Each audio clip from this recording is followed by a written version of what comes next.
our culture is competitive, man. Right. It is, but I think when it goes past the music itself to blocking things in business, then I don't understand that. Like right now, he's not even competing for a slot. You don't have a new song out that he want to be on the top 10 or top 5, Right. and you still competing. It don't make sense. First of all, that vote is fake as f. That's not a real vote. That's not a real vote. They give it to who they want to give it to. They give it to their darlings. Cowboy Carter. Beyonce. It's the price you pay, when you're early in your career, you feel that you have to listen. And when you buck, they buck harder and they make threats. And those threats are huge ones. There are horrible things that happen every day, whether it be in the industry or not, mentally, emotionally, financially. 50 Cent and Eminem are finally joining forces, and they're coming straight for Jay-Z and Beyoncé. They're calling out some heavy allegations, shady deals, stolen credit, award show rigging, and an alleged trail of ruined careers. This isn't just smoke, it's starting to look like a 5-alarm fire. 50 is claiming Jay-Z's still out here trying to block his business moves even now. And Eminem, he's been warning people for years about how dark and dirty the music industry can get. Lately, he's been slipping cryptic bars into his tracks, dropping hints about powerful gatekeepers pulling strings behind the scenes. But it doesn't stop there. Beyoncé's getting hit with serious accusations too. She's being called out for allegedly stealing songwriting credits and supposedly blackballing other women in the game. Names like Aaliyah, Mia, Mary J. Blige, and Carrie Hilson keep coming up. Women who were climbing high until suddenly they weren't. And you thought that was wild? Jay and Bey's tight connection with Diddy is raising eyebrows again. Jay-Z may have swerved that lawsuit filed by Jane Doe, but now the alleged victim is hinting she was pressured to stay quiet. When you're not competing for those things anymore, you start looking and you're going, so what was the problem? You can't exactly remember what the problem was. That's what went through with Joe. Right after some sketchy people popped up at her doorstep. That's next level scary. So now the question's burning hotter than ever. Are Jay-Z and Beyoncé really the power couple they pretend to be, or just masters at cleaning up every mess behind the scenes? Have they been sitting on top while stepping over bodies to stay there? And do 50 Cent and Eminem actually have the inside scoop? Are they exposing a system that's taken down artists, careers, maybe even lives? For years, Jay and Bey were untouchable. Music royalty. Saying anything bad about them? Instant backlash. You'd get labeled a bitter hater. But now, that carefully polished image is cracking, badly. And leading the charge with no fear are 50 Cent and Eminem, pulling back the curtain on the so-called king and queen of the industry. Look, Jay-Z and them was putting it together. So I think they still harbor some energy towards me. You think you were purposely left out of the ad? No. Oh, okay. I don't think. I think that they were saying the NFL had some issues with me that I don't know what those issues are. Like, what is the issue? You start looking at that's not mine. That's theirs. They harbor it, right? But when you look at M is looking at the entire legacy. Yeah. The whole thing, like with M, Dre, and myself, like I'm a shady aftermath. You see what I'm saying? Like, there's so much G in it, Junior Records. Right. They forget that I'm M and Dre's artist. Let's kick it off with 50 Cent because he's not holding back. He's calling Jay-Z insecure, jealous, and straight up petty, and this time he's got receipts. Back in 2023, 50 claimed Jay tried to block him from hitting the Super Bowl stage by pulling strings through his NFL connections. Wild, right? But Jay's plan totally backfired because Eminem wasn't having it. He straight up told the NFL, no 50, no Slim Shady. That move alone exposed just how far Jay was willing to go to keep 50 out the spotlight. Fast forward to 50's recent interview on Talk with Flea featuring Cameron, and he's airing Jay out again. This is why I was saying I knew what old boy was doing, right, with the Super Bowl, because he was doing like, yeah, go ahead. He was doing some wild because he was saying that to Eminem that the NFL had the issue with me, and I'm like, well, what's the issue? Why don't I have an issue when I'm becoming a partner in the actual team, but they got an issue with my performance? Right? Makes no sense. You know what I mean? I was going to get to that later, but since we're here now. And when he says "oh boy" for the audience that I'm talking about Jay-Z, this was discussed before. Jay-Z told Dr. Dre, just for people who's not up on this, or Eminem that he didn't want you to perform part of that Super Bowl they had a couple years ago. Why do you think that is? Well, I just threatened. Possibly. Not even threatened. I think it's just when you take the competition from. Like our culture is competitive, man. It is, but I think when it goes past the music itself to blocking things in business, then I don't understand that. Like right now, you're not even competing for a slot. You don't have a new song out that he want to be on the top 10 or top 5, and you still competing. It don't make sense.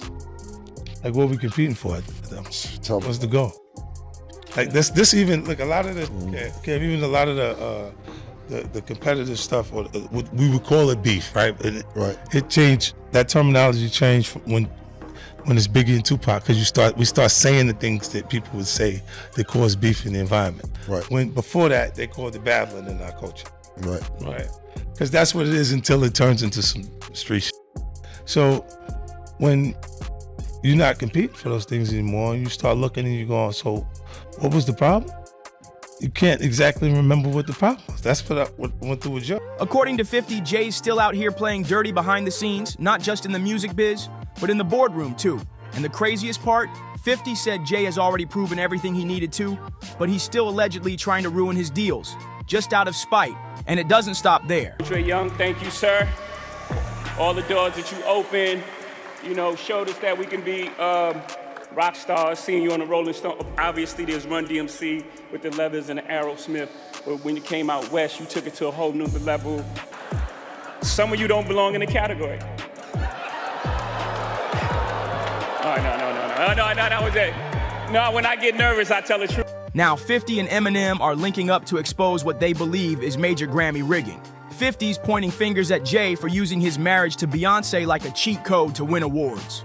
Meanwhile, Eminem's been screaming for years that the Grammys are a scam, a pay-to-win setup. And when Beyoncé finally snagged Album of the Year for Cowboy Carter, not everyone believed it was earned. Fans started whispering that Jay pulled strings again, especially since he got on stage at the previous year's Grammys and dragged the Recording Academy for snubbing his wife. A few Grammys, but you feel like you had to sell your soul to get them. And you didn't know if you wanted it for the recognition or the trophies, but then what's the difference? And that Grammys pretty much suck the blood of artists and nominate them, have them come to the shows. And which they do. They do it every year, yeah. And I'm just tired of seeing it. And for whatever reason, it's like they're always pitching this hint that you might win Album of the Year, which used to be a big deal. I don't think it's a big deal now. But here's the twist. Fans weren't buying Jay's speech. It felt fake. He was up there clutching an award while blasting the same people who gave it to him. Like, if the Grammys are so biased, why show up at all? Why not walk away and prove you don't need their stamp of approval instead of begging for it on stage? The whole situation just felt off, and it only made the whispers louder. Are the Carters really climbing the ladder with talent, or with blackmail and big money moves? Watch 50. Same. 50 did not win Best New Artist at the Grammys. There was nothing bigger than 50. Nothing bigger, and nobody since maybe like Snoop came out the gate like that. My first album didn't do it. I never saw someone's first album and the wave happen like he had. And then he doesn't get it. And then I get up there another year, and what was it, the Eminem show? And it was like, whatever. I'm fine if I lose to Kanye or someone that I'm like, okay, I respect that. I know who that is, and Kanye has a huge following and he's made a massive impact on music. Fine, I'm good with that. But don't get us all here to use your selling point for your show and stiff everybody every single time. And I said, after that point in time, I was like, don't ever ask me to here again. Please do not ask me. My answer is no for 100 million years. Never again will I go to the... For years, insiders have said the Grammys are more about industry politics than actual skill, and one of the loudest voices screaming that truth is Eminem. M's been saying for ages that the Grammys are nothing but a scam. He even vowed to never show up again, and he meant it. But don't get it twisted. He's not just mad about losing. Eminem said if another artist actually dropped a better album, he'd be cool with it. What really gets under his skin is the way the Grammys use him. They hype him up, push his name in all the promos, make it look like he's got a real shot at winning just to boost views. Then when it's showtime, boom, he's shut out like he was never in the race. It's all smoke and mirrors. And when someone asked him if he'd ever come back if he joined the voting committee, M didn't flinch. He said it wouldn't change a thing. Why? Because in his words, the whole thing's rigged and those votes, they don't mean a damn thing. Meanwhile, 50 Cent is backing him all the way and throwing even more shade. He didn't just call the Grammys rigged. He flat out said Jay-Z's wins ain't about the music. But consider, joining the board and maybe you have a vote in it? First of all, that vote is fake. That's not a real vote. That's not a real vote. They give it to who they want to give it to. They give it to their darlings. This got critical acclaim, but it sold 2 records. Like, it ain't about always what you sell. I get that. Vanilla Ice, I understand. You know what I'm saying? Like, but there comes a point where when an overwhelming something comes along that has this wave and impact on music, and you give it to Lada Dottie. Who? Lada Dottie. It's only Lada Dottie. According to 50, Jay's bagging those awards thanks to his marriage with Beyoncé. He claims the Recording Academy knows exactly what they're doing. As long as Jay and Bey show up, the cameras flash, ratings explode, and the show goes viral. So what's the play? Keep nominating them, keep awarding them, just to guarantee that power couple makes an appearance. When he started to receive the 16 17 Grammys since he's been with Beyonce. Right? And you go, prior to that, 1. Right.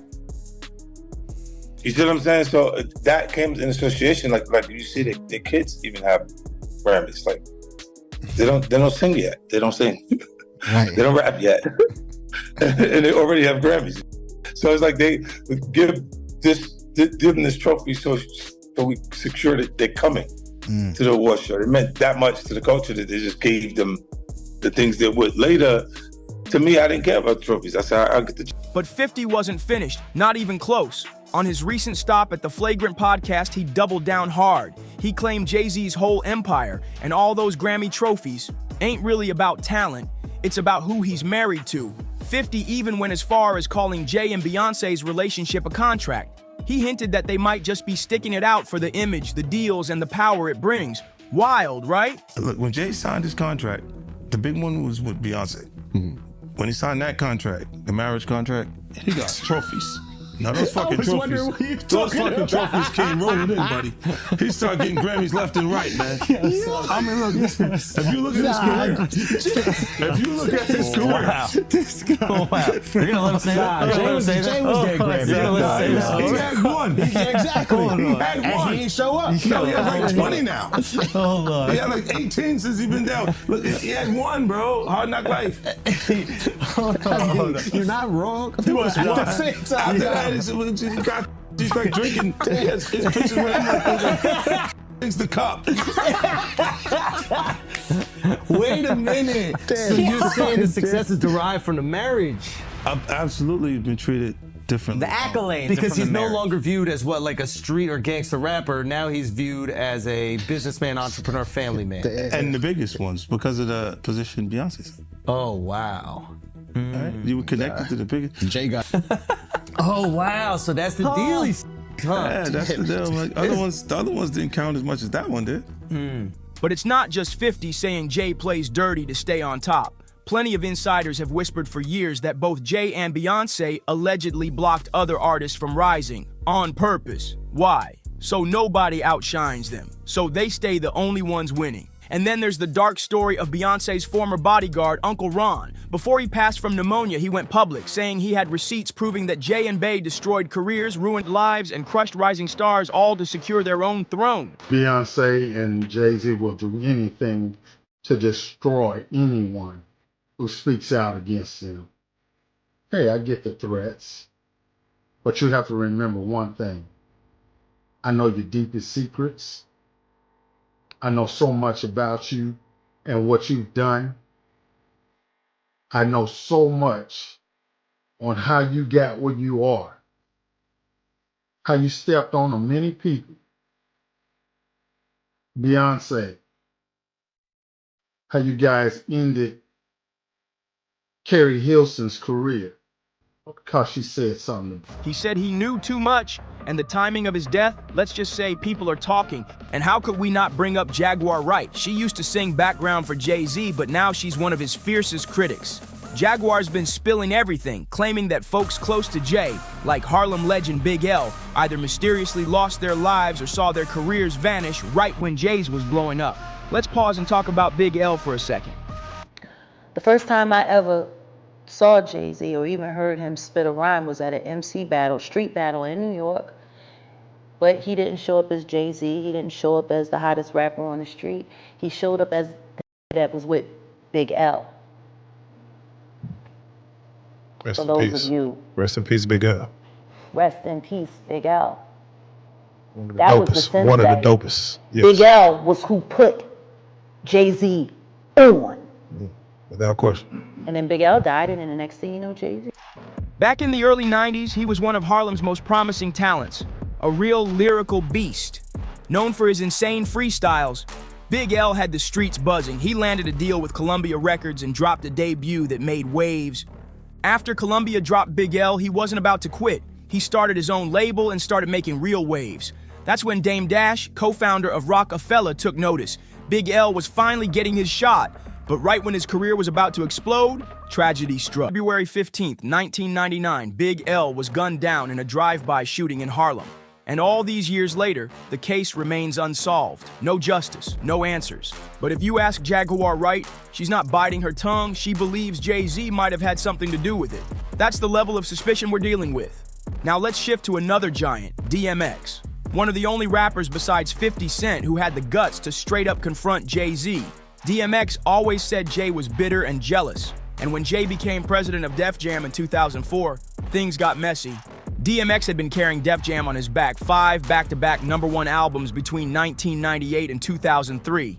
But when it came time to drop his 6th album, Year of the Dog, Okay, I see what's really good. You're trying to eliminate the competition. You know, because at first you retire, you know, then get me off the label, now you're back rapping again.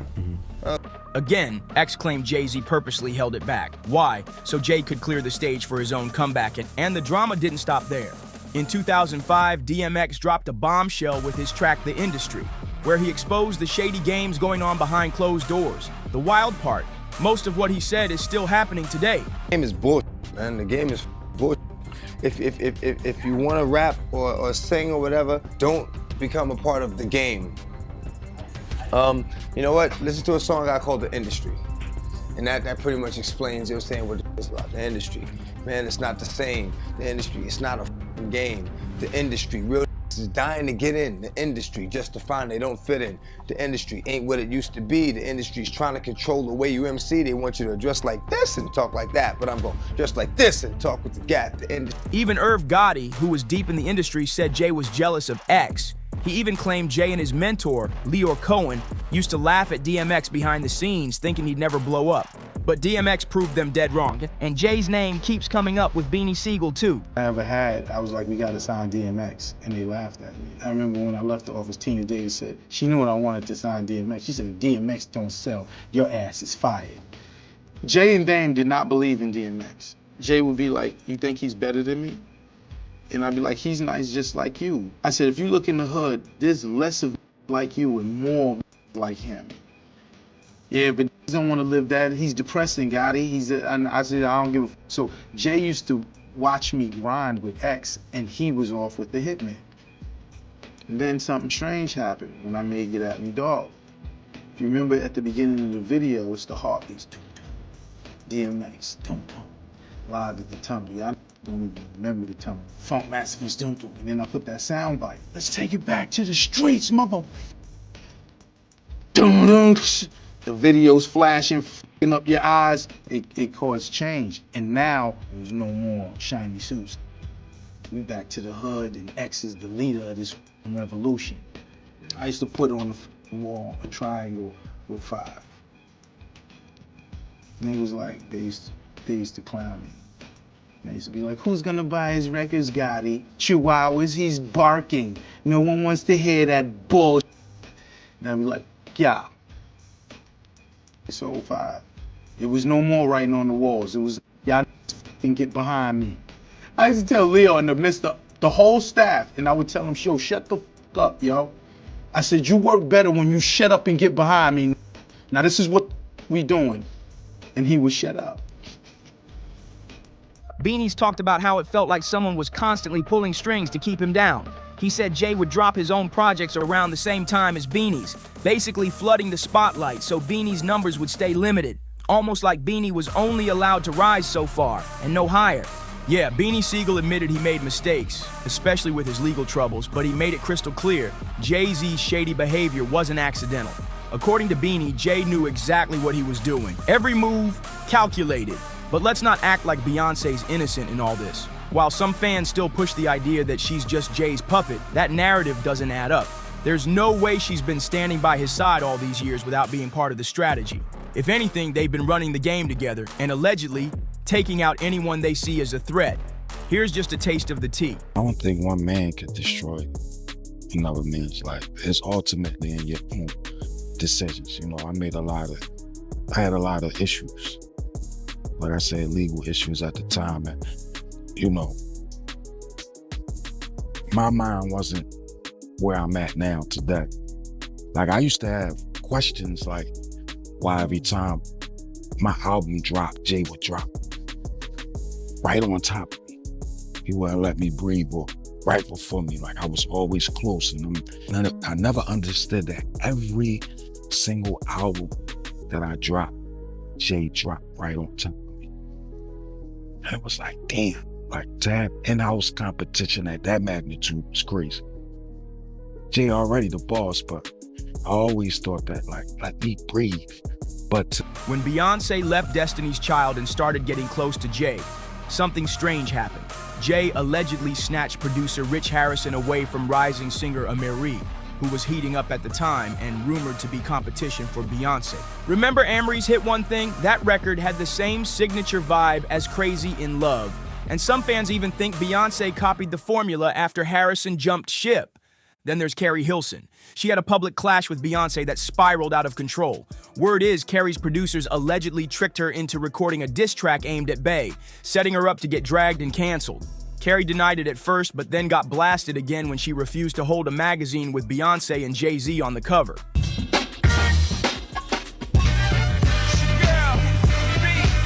Where you been, Amerie? I've been out in the universe somewhere. No, Talk about your career. Everybody always says Amerie should have been a superstar. Because she's pretty, she could dance, she could sing. What happened? It's, What do you know think what happened? it is? It's timing. Like everything is timing. Like I'm a big believer in. You want to hold the magazine? She was asked, and when she said no, the Bayhive went off. Carrie faced intense backlash from fans. Some even confronted her in the streets. But behind the scenes, whispers started swirling that Beyoncé orchestrated the whole thing. Some sources claim Bey had insiders in Carrie's camp who set her up, getting her to record that track while Beyoncé played the innocent victim.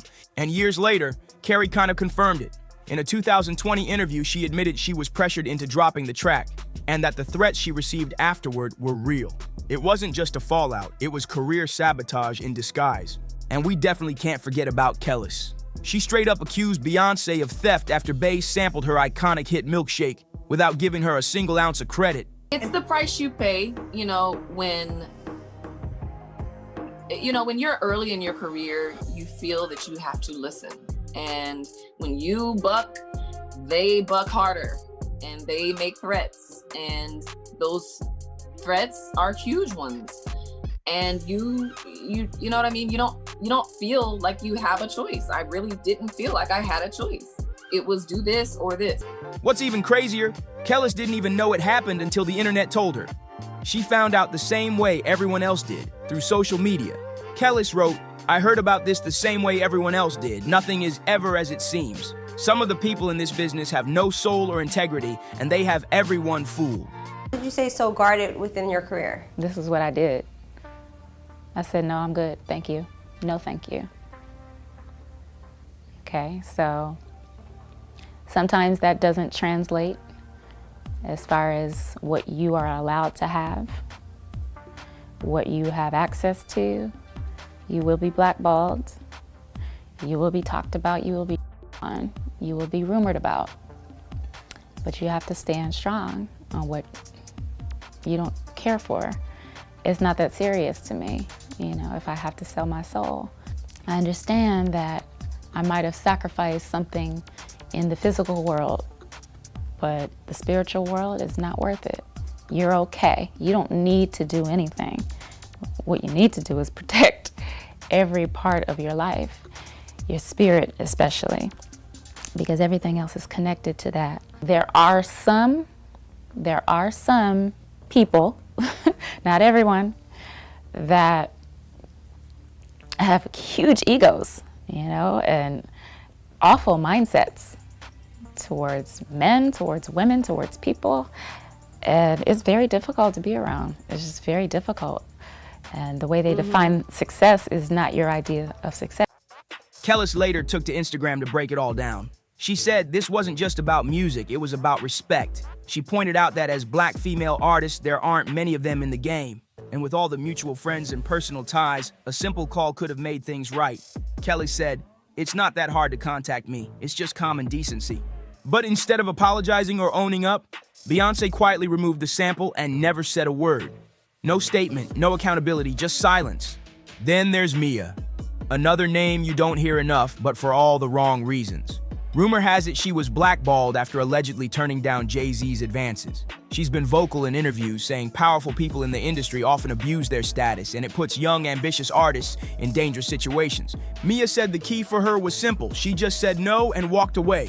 But that came with a price. She hinted that refusing certain people led to her reputation getting dragged and her career getting pushed to the side. So now that you've seen just how many artists have spoken up, 50 Cent, Eminem, Kellis, Mia, Jaguar Wright, DMX, Beanie Siegel, and more, the question stands, are Jay-Z and Beyoncé just protecting their empire? Or are they really sabotaging the competition behind closed doors? This list isn't even complete. So if there's someone you think we missed, drop their name in the comments. What's your take on all these claims? Are the Carters untouchable or just good at cleaning up the mess? Make sure to like, subscribe, and share this video if you want more stories that blow the lid off the music industry. Hit that bell so you never miss an update, and we'll see you in the next one.